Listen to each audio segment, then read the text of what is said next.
It's time for Book Banter on Coffee on the Coast. Good afternoon and welcome to Coffee on the Coast. I'm your host this afternoon, Tina Therese. I am happy to be joined by Therese Horstgetter from the Manitowoc Public Library for a little book banter. Hello, Therese. Hello. Thanks for coming back. I have to tell viewers, if they haven't taken your recommendations yet, they might want to consider it because I'm on probably recommendation 6 or 7 of yours already. I'm in the middle of reading The Lilac Girls, and Oh, does not disappoint. It's really yep. an enjoyable Lilac read so Girls far. is really, really good. I've Yeah, not so heard of think, anybody who has not liked it. ah, Yeah. that's good. That's good. I'm just a couple of chapters in, but already I'm hooked. Yeah. So thank you for that. Thank you for continually coming on here month after month and giving us your recommendations because they are useful and valuable.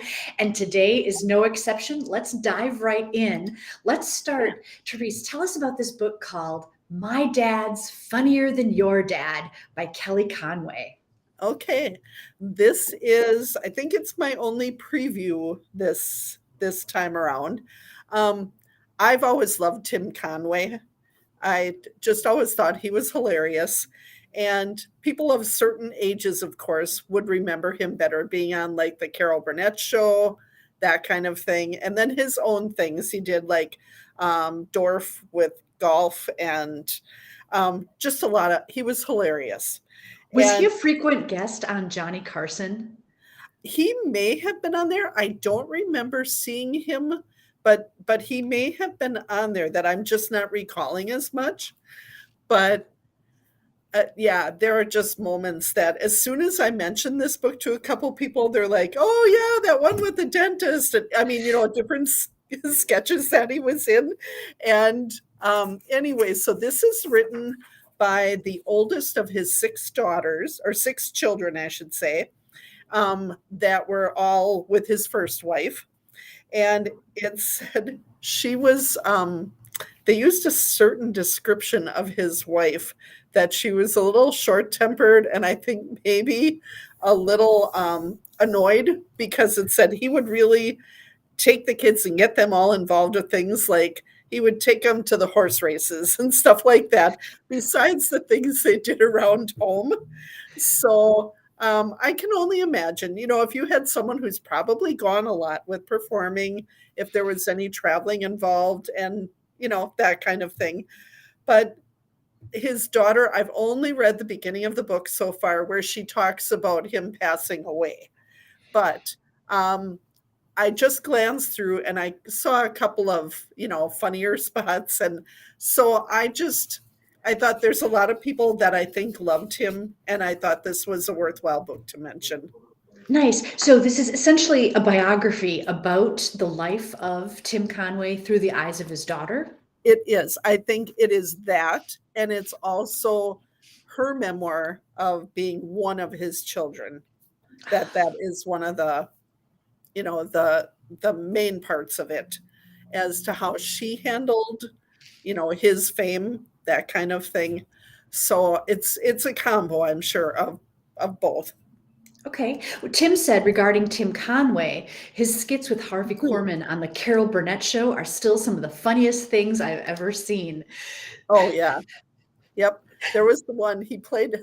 Harvey Korman could not stop laughing like during every sketch they did to start with. But he did this, they did one together where he played a dentist and he managed to shoot himself with, instead of freezing Harvey. Yeah. And then he's trying to function like that, kind of limping around. And then he shot himself like in his hand or something besides. And it was just hilarious. But yes, there were many good moments with the two of them. Now that you described that, I do remember seeing that. Okay, so is this book relatively new? Is this like a It new is. release? It is pretty much brand new. Awesome. We are Yeah, talking I'm about I'm My really looking Dad's, forward to getting into it further. that's My Dad's Funnier Than Your Dad by Kelly Conway. So this must be a picture. Oh, I get it now. It is Yeah, Tim on the cover. yeah. Gotcha. Gotcha. Okay, what about The Silent Treatment, a novel by Okay. Abby Greaves? The silent treatment is a little bit older. It's from 2020, and there is a couple, Frank and Maggie, that outwardly have a good marriage, but they have not spoken to each other in the past 6 months. Oh no. Not a sentence, not a single word. And um, Maggie attempts suicide. That is one of the earlier parts of the book. And when this happens and she ends up in the hospital, um, he has a chance to explain to her why they haven't been speaking. And a big part of it surrounds they have a daughter that is not in touch with them, and she has an addiction. And so that's been a very hard part for both of them to deal with. But much more comes as he starts speaking and explaining things. So you kind of get more about their marriage completely, and they're trying to get back in touch with their daughter and to know what's happening with her and how much that can just alone put on the stress it would put on a marriage. So it was a really really good book. Of course, there's you're not going to find comedy or anything in here. You know, it is straight on um, a drama. There is a nice description on the cover of the book. It says, heart-rendingly lovely. It's Mhm. beautiful, so moving and clever. It is. It is all of that. That is a perfect description for this book. Nice. Awesome. Great. Well, thanks for that recommendation. All right. What about When Ghosts Come Home by Wiley Cash? And I have to ask you something. So Yes. on this book title, Wiley Cash, the author's name is huge and the title's name is smaller. I'm thinking, is that a clue that Wiley Cash is a well-known author and has other books? He does. I don't have the titles with me, but I did look that up because I thought I loved his writing style, and I definitely am going to look for some other books that he has. And I'm just assuming that's it. You know that he is well known, but also I don't know that like Stephen King has his name as the largest part of the cover, but I think some authors they just tend to you see the author bigger, title small, that kind of thing, or vice versa. So I don't know if that was just to really push that he is maybe getting more well known to say, you might know this name now. And yeah, Yeah, interesting. yeah. Okay, so tell us about When Ghosts Come Home. This was a book that I just finished reading a few days ago, and I really enjoyed it. Like I said, I loved his writing style. It involves Winston, who is the sheriff of a small North Carolina area called Oak Island, and his wife Maggie. And the book starts with them asleep, and all of a sudden, there's a large noise that they both wake up to, and it's a plane that is coming in, both at a really unusual time, in the middle of the night, and they're close to the airport. So, of course, they kind of hear the whole thing with this plane landing. And he's the sheriff of the town. And so he said, well, I'm close. I might as well go check it out rather than waking someone else up. And, excuse me, he finds a plane that is set down and the landing gear is broken. And the other thing that he finds is a man that is laying dead near the airplane. And so at this point, though, he has someone else that's there with him. And they look, the plane is empty. There's no one else around. And so this becomes, of course, the mystery to start the book out. But um, the other thing that's happening is um, him and his wife have a daughter that is married and lives in, I think it was Texas. And her and her husband have just had a child that they lost. And so there are two things happening in this book besides what they have right at home and then the severe worry about their daughter who's kind of fallen away from contact. And I think just trying to deal with things on her own. But it turns out, and not to say too much about it, but their daughter ends up coming home, and it turns out she knows some of the people that start being part of this mystery. So we have more with the when ghosts come home is a few people, and part of it is you have to read it to get it in the right words from the daughter, how she feels about ghosts of people that are not with you. She just has, there's a certain way that she has of saying it. And I think it's just nice to hear it, to read it for yourself, to see what thoughts she has, both about the son they lost and about other people that she was close to. And anyway, so this takes place in the 80s, and there is racial tension involved in this town. Plus, the sheriff is going to be running to be reelected, and there is a man who is well-to-do in town, and his son, who, by virtue of that, is well-to-do, is not liked by a lot of people, but it has to do with the racial issue in town. And so there's a lot going on in this book, but it is also a very good, I want to say still a simple read. When you get overwhelmed with too many characters and little things, this was just a very good read. I like the characters in it. I think it's great. And yeah, I had figured something out in the book, and I didn't want it happening. There are just certain things that, you hope it's going to go this way and it might go that way. But I highly recommend this book. Awesome. We are talking about When Ghosts Come Home by Wiley Cash. And it's really tiny on the book cover, but I just have to read this. A reviewer said, I loved it and devoured it with fury, straight to its blazing end. So is that giving us some kind of a clue, calling it a blazing end? I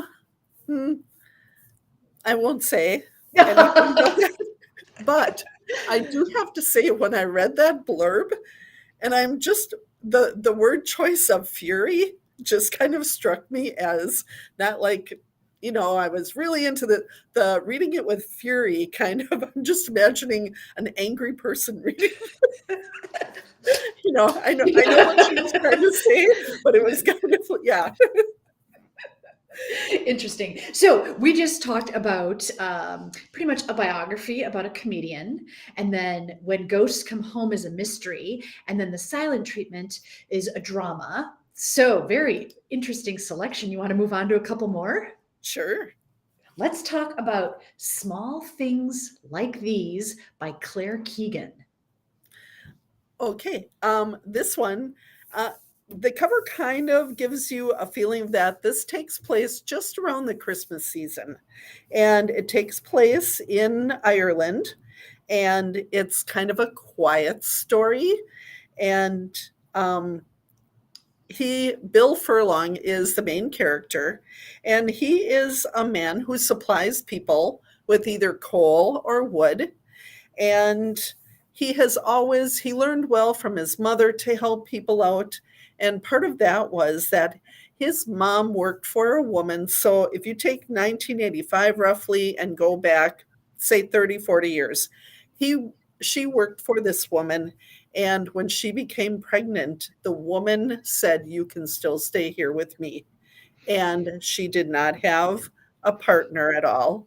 And so the woman was being very kind to her and saying, you can stay here, you can raise your child here if you would like. So this Bill really had a nice place with this woman who gave them a home.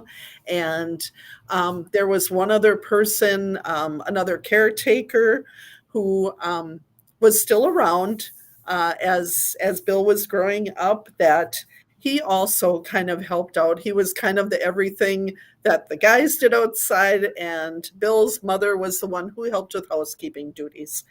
And so it comes along that he never knew who his father was.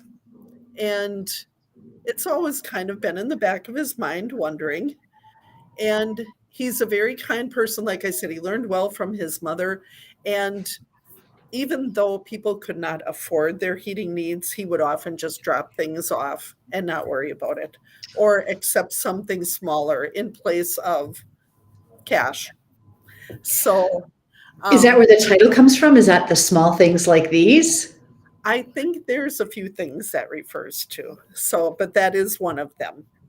And in this, the town is kind of not run by, but there's a convent, and they seem to have quite a bit of a tight fist over this little town, that they have something there in running things, and you don't want to cause any upset, I guess, with the nuns that are there.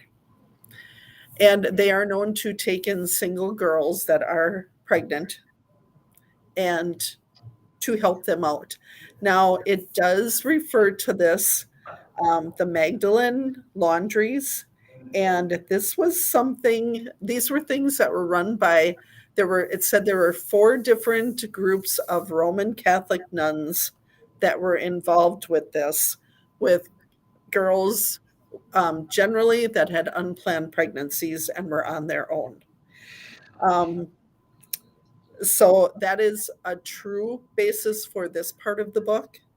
And if you look it up, it has some good information. I did look up a little bit more on that subject after. But so he finds something out at this convent and is told, just leave it alone. We can't do anything here. And so towards the end of the book, you find out kind of 2 big things for him that change his life somewhat. But it also kind of ends, it's a short book. So it's kind of like you get to this point and it left me with a good feeling at the end. Oh, nice. So yeah, for a couple reasons. And so just, it's a short one, and it's funny because I did also make note, it seems that books based either with Irish writers or in Ireland tend to be kind of quiet. They don't have big, the last couple, we had the other one. I'm trying to think what we did last time. Oh, the Strange Flowers, that looked almost like it could Oh, have been yeah. a really scary book. Yeah. Right. So they had the same kind of feeling to them. Okay. Well, yeah. How would you categorize this book? What Um, kind of genre would you put it in? I would have this just under fiction, and probably more drama than humor in it, but it still had a few moments. And yeah, I want to say mostly a drama, but yeah, I Nice. had a pleasant feeling at the end of the book. We're talking about Small Things Like These by Claire Keegan. It's the book cover that's shown on the far left currently. And it looks like, just, based on that picture, I don't have the book, I haven't seen the book, but it looks like Yeah. one of those books that would feel good to hold in your hands. Oh yeah, because it's a nice little one, and it has those short little chat. You're just flowing along with it. Yep, it's good. Nice. Awesome. Thanks for that recommendation. Well, I'm excited to learn more about this one, The Curious Charms of Arthur Pepper by Phaedra Patrick. This we did actually this one is from 2016 roughly. It was something that we actually did as a book discussion. And I just wanted to bring it back. It always kind of pops back into mind when we're putting out staff picks, things like that. And a man who has lost his wife, probably a year later, he's encouraged to start getting rid of some of her things. And he goes in a closet and finds a charm bracelet that he had never seen her wear. And it was like in a shoe or a boot.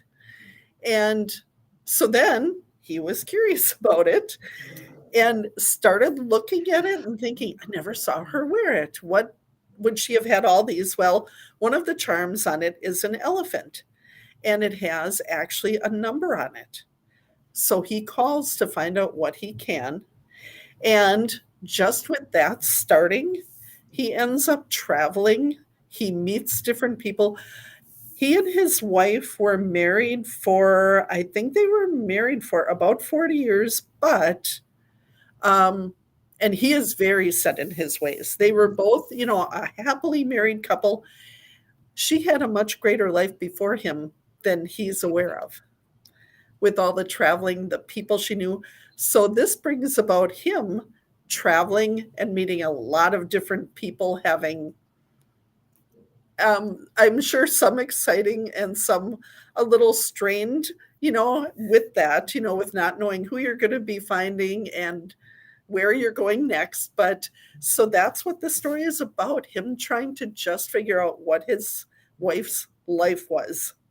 Wow. What an incredible adventure. Yeah. Yep. It was really a good book.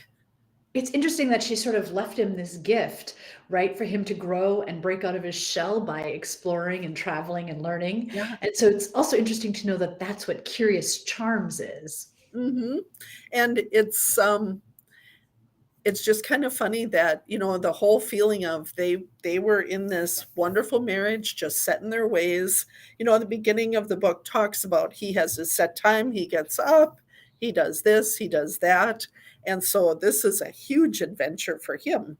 He's never done that at all. And so when you think she just kind of hid this away, like, I'm done with that part of my life.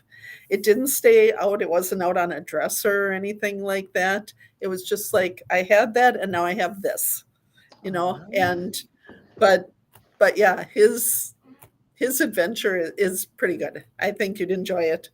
I'm really excited to read this one, actually. Does he, in the end, then end up appreciating his late wife even more for having learned a lot of this stuff? I think, there's a lot of kind of introspection with this that goes on as it goes on. And I have to say, it's because we know it's not like he's trying to find his wife, nothing like that kind of a mystery, to say that he knew, trying to say it right, that she always loved him, that she wasn't missing these things, that kind of feeling.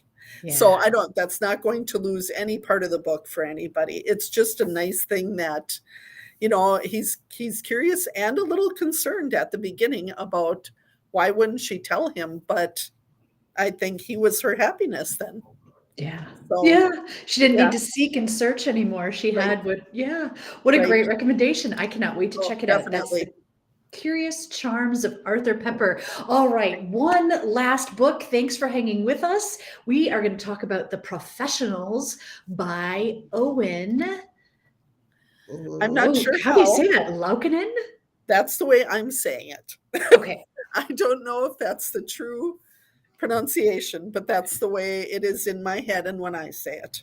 All right. And the book title or the book cover says, really terrific. Characters that live and breathe and chills aplenty. And that's a statement by Lee Child. So, okay, tell us Lee more. Child is a favorite too. So that may be why I picked this book up originally.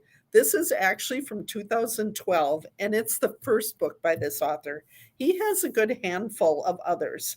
I think I had written down here 7 or 8 more that I remember glancing at. And so this one we're going to keep really simple. There's I thought it was such a good book, and I just saw someone checking it out like 2 weeks ago, and that's why I decided to include it. A group of college friends decide to start kidnapping and then releasing rich men, figuring, okay, we can do this. And you've seen bad things like this in movies before. But anyway, so they start doing that, and it kind of works for a while. And because this is going to be their nest egg, and they can all retire. So what could go wrong? they kidnap the wrong man who has very bad connections. And so this would not go left alone. And I'm back home with my family.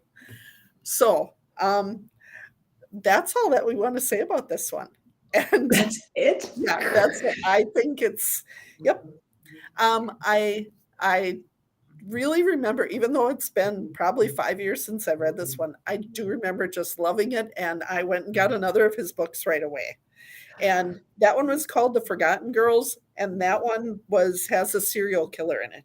So look not only for this one, but look more for this author if you enjoy this one. He has some others that I think are well worth it too. Okay, wait, is The Forgotten Girls, is that the one you told us about where it's the last girl No. that's left? No, okay. That one was something else. I knew what you started thinking of, and that's oh no, I can't remember the exact title. But Was no, it like not The that. Last Girls or something, or the Final Girls, or The Final Girls Support Group. yes, that's I it. think Okay. that was it. Yep. Okay. But no, Not the same author. look for The Professionals. It's a great book to start with. Maybe still checked out, but put it on your list. Awesome. All right. So that was The Professionals that we were just talking about by Owen Laukkanen. Apologies if that's not the proper pronunciation. Yes. Therese, thank you so much for coming you're on and telling welcome. us about all of these great selections.